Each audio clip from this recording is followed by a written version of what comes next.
ರಾಯಚೂರಿನಲ್ಲಿ ನಿರಂತರ ಮಳೆಯಾಗ್ತಿರುವಂಥ ಕಾರಣಕ್ಕಾಗಿ ಈಗಾಗಲೇ ಜಿಲ್ಲೆಯಾದ್ಯಂತ ಸಾವಿರಾರು ಹೆಕ್ಟರ್ ಪ್ರದೇಶದಲ್ಲಿ ಬೆಳೆ ಹಾನಿಯಾಗಿರುವಂಥದ್ದು. ಅದರಲ್ಲೂ ಪ್ರಮುಖವಾಗಿ ರಾಯಚೂರು ತಾಲೂಕಿನಲ್ಲಿ 100ಕ್ಕೂ ಹೆಚ್ಚು ಹೆಕ್ಟರ್ ಪ್ರದೇಶದಲ್ಲಿ ಬೆಳೆ ಹಾನಿಯಾಗಿದೆ ಅನ್ನೋದ್ರ ಬಗ್ಗೆ ಮಾಹಿತಿ ಸಿಗ್ತಾ ಇರುವಂಥದ್ದು. ಸದ್ಯ ನಾನು ಜಗರ್ಕಲ್ ಅಂತಕ್ಕಂಥ ಗ್ರಾಮದ ಬಳಿ ಇದ್ದೀನಿ. ಯಾವ ರೀತಿ ನೀರಿನ ತೇವಾಂಶ ಹೆಚ್ಚಾಗಿರುವಂಥ ಕಾರಣಕ್ಕಾಗಿ ಹತ್ತಿ ಬೆಳೆ ಸಂಪೂರ್ಣವಾಗಿ ಹಾಳಾಗಿ ಹೋಗ್ತಾ ಇದೆ. ದೃಶ್ಯದಲ್ಲಿ ನಿಮಗೆ ತೋರಿಸ್ತಾ ಹೋಗ್ತೀನಿ ಯಾವ ರೀತಿ ಈ ಹೊಲದಲ್ಲಿ ನೀರು ನುಗ್ಗಿರುವಂಥದ್ದು ಸಾಕಷ್ಟು ರೀತಿಯಲ್ಲಿ ಸಮಸ್ಯೆಯನ್ನು ಉಂಟು ಮಾಡ್ತಾ ಇರುವಂಥದ್ದು. ಎಲ್ಲೊಂದು ಕಡೆ ಕೆಸರು ಗದ್ದೆ ಅಂತ ಆಗಿದೆ ಹೊಲ, ಹೀಗಾಗಿ ರೈತರೆಲ್ಲ ಒಂದು ಕಡೆ ಆತಂಕ ಪಡುವ ಸ್ಥಿತಿ ನಿರ್ಮಾಣವಾಗಿರುವಂಥದ್ದು.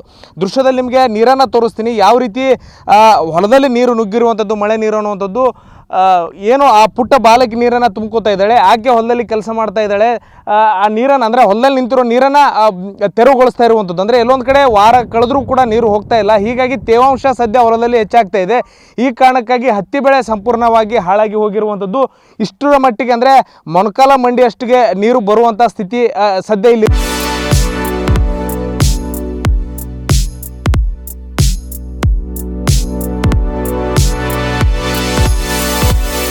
ಇರುವಂಥದ್ದು. ಇದೇ ಕಾರಣಕ್ಕಾಗಿ ಹತ್ತಿ ಬೆಳೆ ಸಂಪೂರ್ಣವಾಗಿ ಹಾಳಾಗಿದೆ. ಮೇಲ್ನೋಟಕ್ಕೆ ಅದ್ಭುತವಾಗಿ ಬೆಳೆ ಬಂದಿದೆ ಅಂತ ನಮಗೆ ಕಾಣಸಿಗುತ್ತೆ, ಅದನ್ನು ಕೂಡ ನಿಮಗೆ ತೋರಿಸ್ತೀನಿ.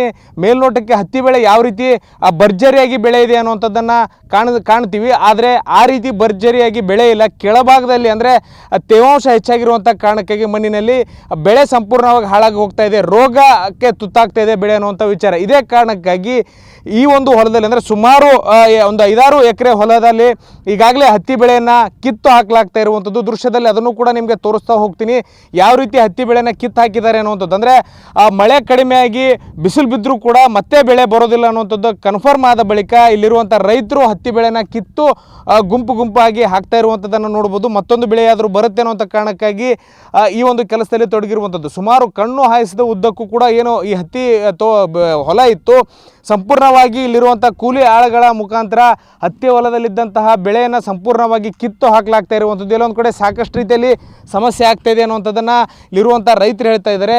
ರೋಗಕ್ಕೆ ಬೆಳೆ ತುತ್ತಾಗ್ತಾ ಇದೆ ಅಂತ ಒಂದು ವಿಚಾರ ಆದರೆ, ಮತ್ತೊಂದು ಕಡೆ ತೇವಾಂಶ ಹೆಚ್ಚಾಗ್ತಾ ಇರುವಂಥ ಕಾರಣಕ್ಕಾಗಿ ಹತ್ತಿ ಬೆಳೆ ಏನಿದೆ ಸಂಪೂರ್ಣವಾಗಿ ಹಾಳಾಗ್ತಾ ಇದೆ ಅನ್ನುವಂಥದ್ದು, ಏನು ಕೊಳೆತ ಸ್ಥಿತಿಯಲ್ಲಿ ಅದು ಉಂಟಾಗ್ತಾ ಇದೆ ಅನ್ನುವಂಥ ವಿಚಾರನ ಹೇಳ್ತಾ ಇದ್ದಾರೆ. ದೃಶ್ಯದಲ್ಲಿ ನೋಡ್ತಾ ಇದೆ ಹತ್ತಿ ಬೆಳೆನ ಕಿತ್ತು ಹಿಡಿದುಕೊಂಡಿದ್ದಾರೆ ಎಲ್ಲರೂ ಕೂಡ. ಎಲ್ಲೊಂದು ಕಡೆ ಈ ಬಾರಿ ಕೂಡ ಎಲ್ಲೊಂದು ಕಡೆ ಕಳೆದ ಬಾರಿ ಭೀಕರ ಬರಗಾಲವನ್ನು ಎದುರಿಸಿದ್ವಿ. ಈ ಬಾರಿ ಮಳೆಗಾಲದ ಪ್ರಾರಂಭದಲ್ಲಿ ಉತ್ತಮ ಮಳೆ ಆಯಿತು, ಉತ್ತಮ ಬೆಳೆ ಕೂಡ ಆಯಿತು. ಎಲ್ಲೊಂದು ಕಡೆ ಈ ಬಾರಿ ಉತ್ತಮ ಫಸಲು ಬರುತ್ತೆ ಅಂತ ಅಂದ್ಕೊಂಡಿದ್ವಿ, ಆದರೆ ಎಲ್ಲೊಂದು ಕಡೆ ಸಂಪೂರ್ಣವಾಗಿ ಬೆಳೆ ಹಾಳಾಗಿದೆ ಅನ್ನೋದ್ರ ಬಗ್ಗೆ ರೈತರು ಹೇಳ್ತಾ ಇದ್ದಾರೆ. ನೋಡ್ಬೋದು ಪ್ರತಿಯೊಬ್ಬರು ಇಲ್ಲೇನು ಮಕ್ಕಳಿದ್ದಾರೆ ಮತ್ತು ರೈತರಿದ್ದಾರೆ, ಎಲ್ಲರೂ ಕೂಡ ಹತ್ತಿ ಬೆಳೆನ ಕೈಲಿ ಎತ್ತಿಟ್ಕೊಂಡಿರುವಂಥದ್ದು. ಯಾವ ರೀತಿ ಸಮಸ್ಯೆ ಆಗ್ತಾ ಇದೆ ಅನ್ನೋಂಥದ್ದನ್ನು ನಿಮಗೆ ತೋರಿಸ್ತಾ ಹೋಗ್ತೀನಿ.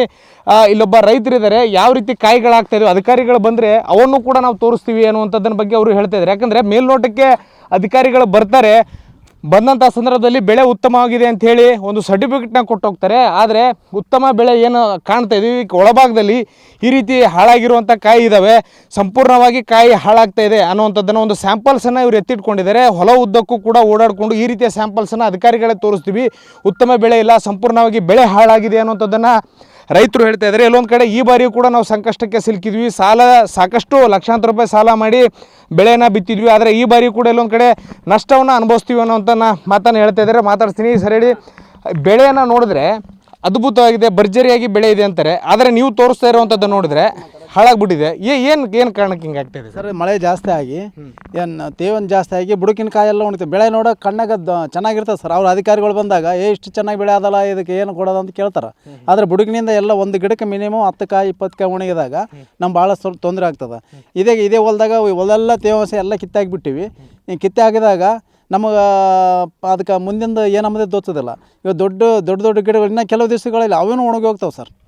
ಏನು ಈಗ ಇನ್ನೊಂದು ವಿಚಾರ ಸರ್, ಈಗ ಎಷ್ಟು 1 ಎಕರೆ ಖರ್ಚು ಮಾಡಿದ್ರಿ, ಈಗ ಎಷ್ಟು ಲಾಸ್ ಆಗಿದೆ ಅನ್ನುವಂಥದ್ದು. ಈ ಕೆಸರು ಗದ್ದೆ ಅಂತ ಹೊಲ ಆ ರೀತಿ ಆಗಿದೆ, ಯಾವ ರೀತಿ ಸಮಸ್ಯೆ ಆಗಿದೆ, ಎಷ್ಟು ಲಾಸ್ ಆಗಿದೆ ಅಂತೀರಿ? ಈಗ ಸರ್ ಈಗ 40,000 ರಿಂದ 60,000 ರೂಪಾಯಿ 1 ಎಕರೆಗೆ ಖರ್ಚಾಗಿದೆ ಸರ್. ಈಗ ಕೈಗೆ ಬಂದಿತ್ತು ಬಾಯಿ ಬಾರ್ಲಾರ್ದಂಗೆ ಆಗಿಬಿಟ್ಟ ಸರ್. ಹಾಗಾಗಿ ಇದು ಸಂಪೂರ್ಣ ಇದು ಮಳೆ ಜಾಸ್ತಿ ಆಗಿ ಕೇಸಿ ಇದು ಗಿಡ ಎಲ್ಲ ರೋಗ ಬಂದಿತ್ತು, ಅದಕ್ಕೆಲ್ಲ ಕಿತ್ತಾಗಿಬಿಟ್ಟು ಸರ್. ಕಿತ್ತಾಕೇಸಿ ಮತ್ತು ಮುಂದೆ ಯಾವ್ದನ್ನು ಬೆಳೆ ಒಂದು ನೋಡ್ಬೇಕು ಅನ್ನೋದೊಂದು ಆಸೆ ಸರ್. ಆದ್ರೂ ಅದನ್ನು ಬರದಲ್ಲ ಸರ್, ಎಲ್ಲ ಗದ್ದೆ ಆಗಿಬಿಟ್ಟ ಸರ್. ಇದು ಪೂರ್ತಿ ಗದ್ದೆ ಆಗಿಬಿಟ್ಟ ಸರ್, ಎಲ್ಲ ಗದ್ದಿದ್ದಂಗೆ ಸರ್. ನೀರು ನೋಡ್ರಿ ಸರ್, ನೀರು ಫುಲ್ ಆಗಿಬಿಟ್ಟವ. ಹಾಗಾಗಿ ಏನಿಲ್ಲ ಸರ್ ನಮ್ಮಲ್ಲಿ ಈಗ ಜಗ್ಗಿ ಲಾಸ್ ಆಗಿಬಿಟ್ಟದೆ. ಇದು ರೈತರಿಗೆ ನಮ್ಗೆ ಏನೇನು ಅನುಕೂಲ ಮಾಡಿಕೊಡ್ಬೇಕಂತ ತಮ್ಮಲ್ಲಿ ಮನವಿ ಮಾಡ್ಕೊಳ್ಬೇಕು. ಇದು ರೈತರು ಹೇಳ್ತಾ ಇರುವಂಥದ್ದು ಎಲ್ಲೊಂದು ಕಡೆ ಕಣ್ಣಿಗೆ ನೋಡಲಿಕ್ಕೆ ಭರ್ಜರಿಯಾಗಿ ಬೆಳೆ ಇದೆ, ಆದರೆ ಏನೋ ಸ್ಪಾಟ್ ವಿಸಿಟ್ ಮಾಡಿದಂಥ ಸಂದರ್ಭದಲ್ಲಿ ಸಂಪೂರ್ಣವಾಗಿ ಬೆಳೆಯನ್ನು ವೀಕ್ಷಣೆ ಮಾಡಿದರೆ ಈ ರೀತಿ ಅಂದರೆ ಹಾಳಾಗಿರುವಂಥ ಕಾಯಿಗಳೇ ಅತಿ ಹೆಚ್ಚಾಗಿ ಸಿಗ್ತಾ ಇದ್ದಾವೆ ಅನ್ನುವಂಥ ವಿಚಾರವನ್ನು ಹೇಳ್ತಿದ್ದಾರೆ. ಕೂಡಲೇ ಸಂಬಂಧಪಟ್ಟಂಥ ಅಧಿಕಾರಿಗಳು ಸರ್ವೆ ಕಾರ್ಯವನ್ನು ಮಾಡಿ ಒಂದು ರೈತರಿಗೆ ಏನೋ ಸಂಕಷ್ಟಕ್ಕೆ ಸಿಲುಕಿದ್ದಾರೆ, ರೈತರಿಗೆ ಪರಿಹಾರ ಕೊಡಬೇಕು ಅನ್ನೋಂಥ ಆಗ್ರಹವನ್ನು ಮಾಡ್ತಾ ಇರುವಂಥದ್ದು. ಕ್ಯಾಮ್ರಾ ಪರ್ಸನ್ ವಾಸುದೇವ್ ಜೊತೆ ಭೀಮೇಶ್ ಪೂಜಾರ್, TV9 ರಾಯಚೂರು.